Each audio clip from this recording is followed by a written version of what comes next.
participated in engagements as broadly outlined in 5 thematic areas, but crystallized in the following key objectives.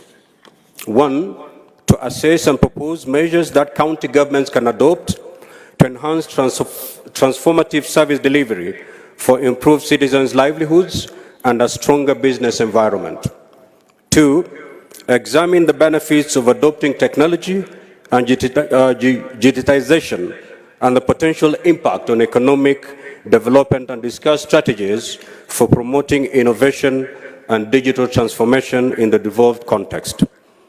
3, to reflect on the trends and challenges that have been experienced in financing the devolved sector and recommend innovative approaches for sustainable and adequate financing for county governments. 4, to evaluate the effectiveness of good governance practices in promoting equitable and sustainable development in the devolved units. And finally, examine strides made in the affirmative action agenda and propose responsive measures that can be adopted to guarantee the place of women, the youth, and the most vulnerable in governance.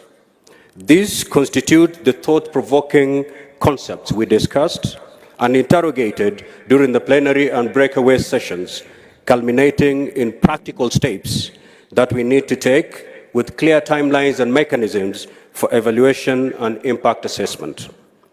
Your Excellency, as we reminisced on the long journey we have traveled to this point, I was reminded of the first cohort of senators, governors, and members of county assemblies and the difficult moments they went through as they pushed to synchronize devolution with our national development priorities. This group, of which I happen to have been part in my capacity as governor, is credited with having laid a firm foundation for devolution under very difficult circumstances. I recall assuming my responsibilities as the first governor of Kilifi County without any physical office. I had to make use of what was previously my campaign secretariat on the outskirts of Kilifi town. The same scenario was witnessed in a number of counties across the country.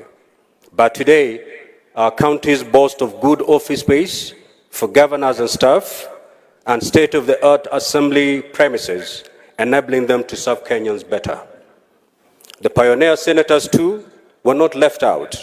They had to contend with the less than ideal Shimba Hall at the Kenyatta International Convention Center, KICC, in Nairobi, later moving to the County Hall, and finally to the current high-tech chamber at the main parliament buildings. Indeed, it has been a journey of 10 years. These humble beginnings did not dampen their spirits. In fact, it sharpened their resolve in discharging their constitutional mandate of representation, legislation, and oversight. This determination